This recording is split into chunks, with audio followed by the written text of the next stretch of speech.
Oke teman-teman, di sini kita kedatangan editor gue, Ihza Mahendra. Halo guys.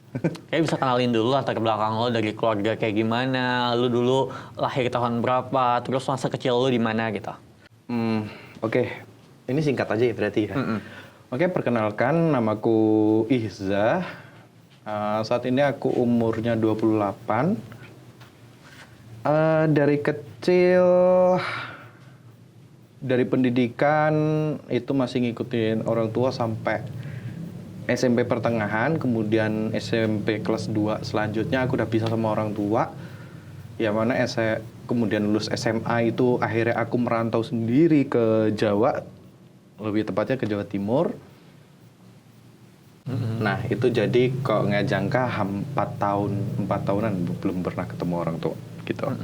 Terus abis itu perjalananku sebagai editor secara singkatnya itu awalnya dari pondok yang dulu ngurusin, ada tuh istilahnya kalau misalnya acara pondok tuh namanya panggung gembira. Nah itu kebetulan jadi di cafe-nya. Oke, nah kita akan bahas sedikit pribadi ya teman-teman. Jadi Ihza ini bentar lagi mau nikah. Lu kan rencananya mau nikah nih dengan seseorang wanita asal Jombang bernama Riza. Benar kan? Ya. Oke, bisa diceritain nggak? Apa nih? Dari Awal kapan ketemunya? lu awal kali bertemu dengan Riza? Aku kenal pertama kali sama Riza itu di pondok. Di pondok di kelas 2 SMA tepatnya. Terus habis itu ya kenalan, deket. Terus sebelum mulai hubungan itu tuh sempat jadi adik kakak gitu selama setahun. Itu pas masih di pondok? Di pondok. Masih menempuh pendidikan. Itu tahun berapa kira-kira?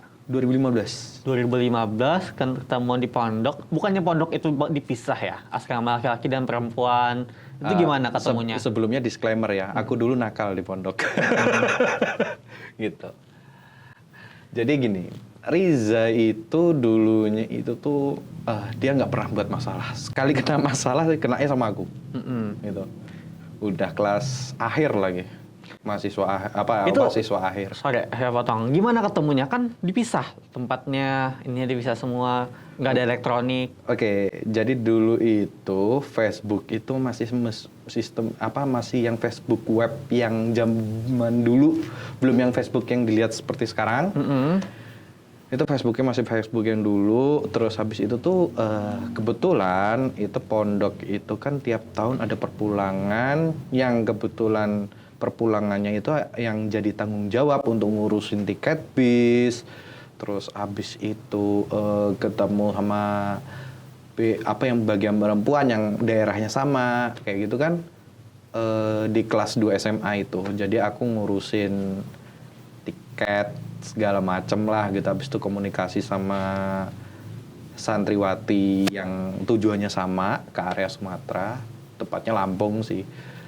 Nah itu jadi kontekannya itu awal itu bukan di pondoknya. Jadi mungkin dia ngawasin, aku nggak terlalu ngeh ya, ngawasin ketika lagi liburan. Nah itu tuh tahu-tahu dia message gitu loh. Berarti dari dia dulu yang approach kamu? Message. Terus abis itu tuh dulunya tuh cuman kayak inilah, kayak kucing dan kucing dan anjing lah, berantem gitu loh kalau misalnya. Kucing dan tikus. Kucing dan tikus kejar-kejaran dong. Enggak, ini jadi kayak, oh kamu ini bandel gini. Ah kamu juga sama gini gitu. Jadi kayak saling lempar ini kenakalan gitu.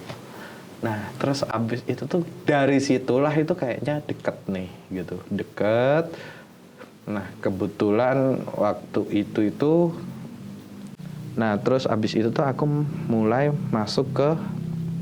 mulai dekat, kemudian adik kakaan tuh setahun. Habis itu baru di kelas 6 atau kelas 3 SMA-nya, nah itu aku jadi aku jadiannya di situ. Dan itu sebenarnya jadiannya tuh bukan kayak, oh kamu ngomong nggak jadi pacar aku gini enggak. Selama 10 tahun pacaran ini ada nggak sih salah satu dari kalian yang udah selingkuh? Jangan jawab dulu.